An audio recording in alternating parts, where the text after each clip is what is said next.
and welcome to Caterpillar Cross Stitch. My name is Ford, and this week's topic is actually an answer to a viewer question from a previous video. So I'm going to be showing you how to change the colors in a cross stitch pattern.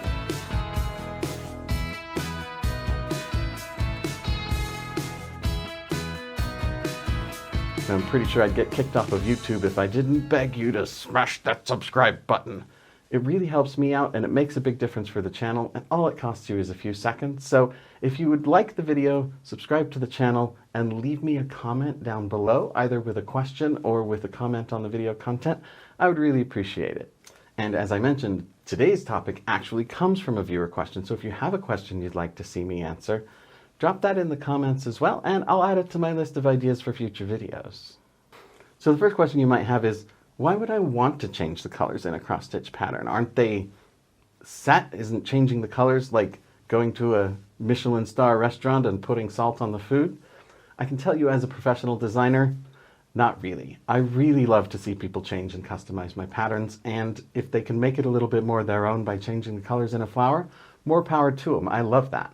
So there are a handful of reasons that you might want to do that. One would be regional. Say a particular thing is a little bit different color in your area than it is in different areas, especially when it comes to things like flowers. Or maybe something in the pattern doesn't stand out against the color of fabric that you want to use, and it's going to blend in. Say something's kind of red and you want to put the whole thing on red fabric, but you're worried it won't show up. You can use a backstitch line to create contrast there, or you can just change the colors in that element. And the final one that is the main reason I have done this in the past, is florography. Florography is the secret language of flowers. Flowers each have their own meanings when you give them to someone. For instance, one of my favorites, not to give people just because I find it so funny, is the tansy flower. A tansy flower means, you are my enemy. I declare war on you. So different flowers have different meanings, and in particular with roses, the different colors have different meanings. So a red rose is a declaration of romantic love. That's why the red rose is associated with love. A pink rose is a declaration of kinship and of gratitude. And a yellow rose is a statement of friendship. So perhaps a pattern that you really like uses a pink rose, but you want to use it to make a present for a friend, and you don't want there to be any confusion about the meaning. A yellow rose would be a more appropriate thing to do there. So I'm going to actually show you today, as a specific example, how to change a pink rose into a yellow rose in a cross-stitch pattern. So the first thing that we're going to need for that is our pattern, obviously. So I've got this little simple rose pattern that I created specifically for this purpose, and we're going to be changing the colors in this one from the pinks that it currently uses to some yellows, so that this will be a friendship rose. So to make some decisions, we're going to need to talk a little bit about color theory here. Mainly we're going to talk about the hue versus the tone of a particular color. So if we take a look here, I've got my DMC color card, and this has got actual samples of all of the different colors that DMC makes. So you can see that we've got pinks here and we've got pinks here, and they are similarly light or dark, but they look a bit different. And the difference there is the hue. The hue is kind of the actual color of it as opposed to how light or dark it is. So each one of these colors is going to have a tonal value, how light or dark it is, and the other is going to be its hue value, where it falls in that red, green, blue color space. So we're going to want to try to pick colors that have similar tonal values, have similar light to dark values, but have different hue values. Now you don't necessarily have to have one of these color cards in order to do this. There is a digital version of this that I will link in the video description, and it works pretty well for this purpose. But the nice thing about this way of arranging the colors is that they are grouped together by hue values. So colors that are in the same column with one another are usually going to be in the same or a similar hue value, and then go from light to dark tone values. And so that's why they're arranged the way they are, where these ones get darker and darker, and then we get lighter, and then darker and darker, is because they're grouped together according to the hue. So if we're making one particular coherent element out of those, we want them to have the same or a similar hue, and then varying tones. I'm going to take this opportunity to remind you to join the Caterpillar Cross Stitch Stitch Club email. You'll get all the latest news about upcoming products, stitch-alongs, retreats, that kind of stuff coming out from Caterpillar. Plus, as soon as you sign up, you'll get an instant download ebook with 9 free PDF cross-stitch patterns in it, and a digital download of our top 10 cross-stitching tips. So make sure you hit the link down there in the description, and I'll also put it in the first comment on the video so that you can make sure to get all those great perks. So the first thing we're going to want to do is pull out the colors that the pattern calls for. So if we take a look here, we've got 5 pinks and 2 greens. So I'm going to find these 5 pink colors and pull those out and take a look at the range of light to dark that they have. So here are my 5 pinks that I'm going to be using in this pattern. And you can see that I've arranged them from lightest to darkest. And what I'm going to want to do is pick 5 yellow colors that have a similar range. So what I'm going to do is I'll pull out my color card and I will open it to the section where my yellows are. So what I'm going to want to do is to pick some yellows that are going to stand out against the color of fabric that I'm using. And I'm going to want to pick ones generally that are in the same column. But as I start to look here, I'm seeing that most of these groups of yellows really only have 4 different colors. We get kind of orange when we get down here. So I'm going to pick 4, and then I'll show you a little trick for getting an additional color if your group doesn't have enough. Sometimes you've been staring at something for so long and you're just not really sure if you can trust your judgment or your senses anymore. It's really great to have some people that you can bounce ideas off of or to get a sanity check on what you're doing. That's when a community comes in handy.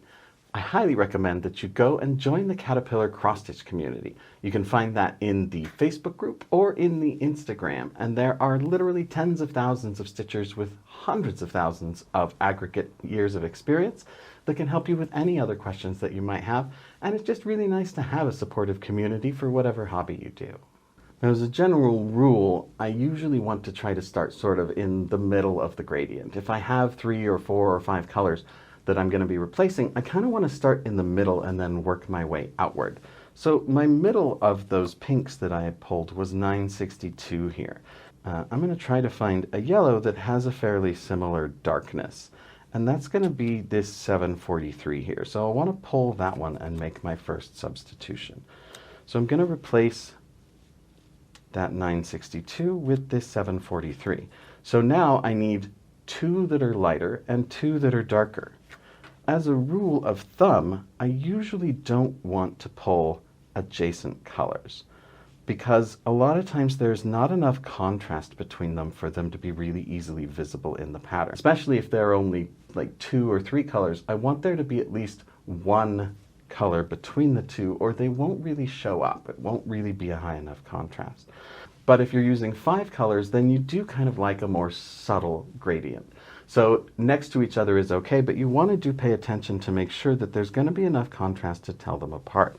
So from 743, which is my starting point, I feel like there's enough contrast to go up to 744, that those 2 will separate a little bit. So I'm going to pull 744 to replace that 3354 color. That's my next lighter one.